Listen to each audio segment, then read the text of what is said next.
गौरव भी हमारे साथ बने हुए हैं। गौरव, जिस तरह से इन चुनावों में हम देख रहे हैं धड़ाधड़ जो घोषणाएं हो रही हैं, वादे हो रहे हैं, दावे किए जा रहे हैं, रेवड़ियां बांटी जा रही है।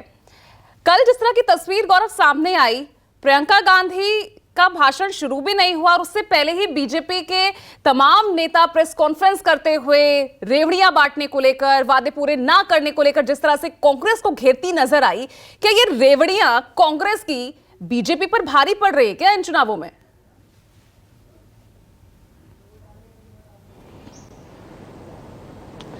देखिए, जाहिर तौर पे जहां तक चुनावी वायदों का सवाल है, बीजेपी खासकर उसके जो सबसे बड़े चेहरे हैं नरेंद्र मोदी, वो फ्री की रेवड़ी के खिलाफ रहे हैं। लेकिन ये भी फैक्ट है कि तमाम जो बीजेपी शासित राज्य हैं, जो भी चुनाव में जा रहे हैं, वहां भी फ्री की रेवड़ी की अंबार है।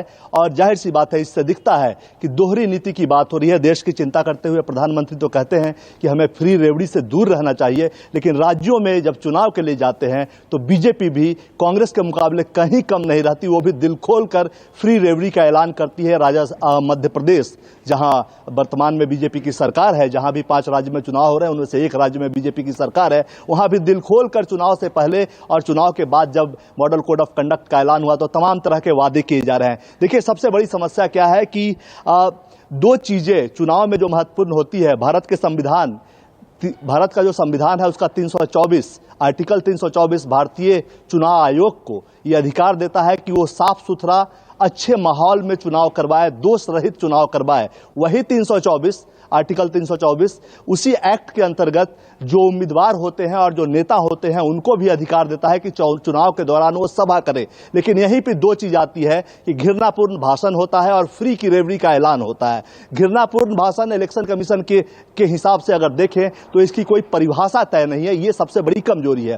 फ्री की रेवड़ी क्या है, जल कल्याण के मुद्दे क्या है, जन कल्याण का इशू क्या है, इसका भी डिफिनीशन तय नहीं है।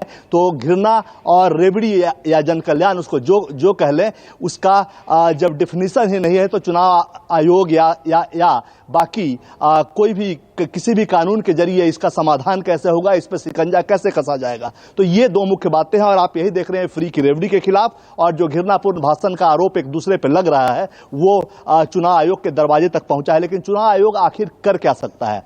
2004 में चुनाव आयोग ने चुनाव सुधार की बात कहते हुए केंद्र सरकार को एक ज्ञापन भेजा और कहा कि चुनाव आयोग को यह ताकत दी जाए कि जो भी उम्मीदवार या उसकी पार्टी का, जिस पार्टी का उम्मीदवार है या उस पार्टी का कोई नेता अगर अभद्र बात करता है, घृणापूर्ण बात करता है, तो उस उम्मीदवार का नॉमिनेशन कैंसिल कर सके चुनाव आयोग। यानी कि दंड देने की शक्ति चुनाव आयोग को मिलनी चाहिए। 2004 में ये प्रपोजल गया, 2012 में फिर से भेजा गया, 2017 में एक बार फिर से भेजा गया। लेकिन चुनाव सुधार की दिशा में केंद्र सरकार, उस वक्त मनमोहन सिंह की सरकार हो या अभी एनडीए की सरकार हो, सब सोए हुए हैं। चुनाव आयोग दंतहीन है। ताकत बड़ा काम वो करता है, चुनाव करवाने की जिम्मेवारी उसके पास है, लोकतंत्र को जिंदा रखने की जिम्मेवारी उसके पास है, लेकिन ताकत नहीं है। एक उदाहरण के तौर पे मैं आपको बताना चाहूंगा, 2014 के चुनाव को याद कीजिए। उत्तर प्रदेश का 2 वाक्य लीजिए। गृह मंत्री अमित शाह पे, जो अभी गृह मंत्री हैं, उस वक्त महासचिव इंचार्ज हुआ करते थे उत्तर प्रदेश के, और 2 जगहों पे घृणापूर्ण भाषण का आरोप उन पे लगा था।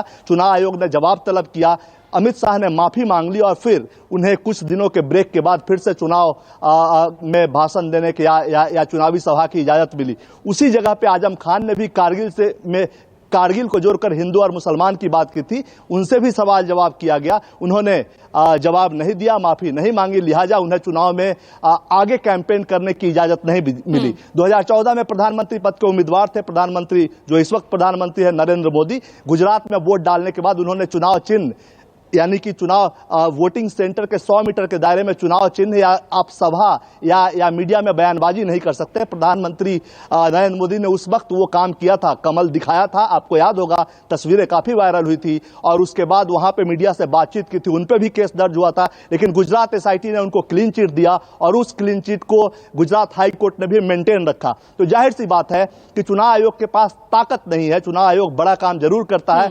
1960 से इस देश में model code of of conduct शुरू हुआ। केरल विधानसभा चुनाव में सबसे पहले एक बार प्रयोग फिर के भी तौर वो पर किया कार्रवाई गया। शुभ नजर 62 आती में है। सभी राजनीतिक बिल्कुल, दलों ठीक को है बताया गौरव। गया कि अब मॉडल कोड ऑफ कंडक्ट लगाया जाएगा। 1967 के आम चुनाव में मॉडल कोड ऑफ कंडक्ट लागू हुआ, लेकिन चुनाव आयोग को ताकत नहीं है। ये सबसे बड़ी कमजोरी है। चुनाव सुधार जब तक नहीं होगा, राजनीतिक दल रेवड़ी भी बांटेंगे, घृणापूर्ण भाषण भी करेंगे और उसका चुनावी लाभ लेने का प्रयास भी करेंगे।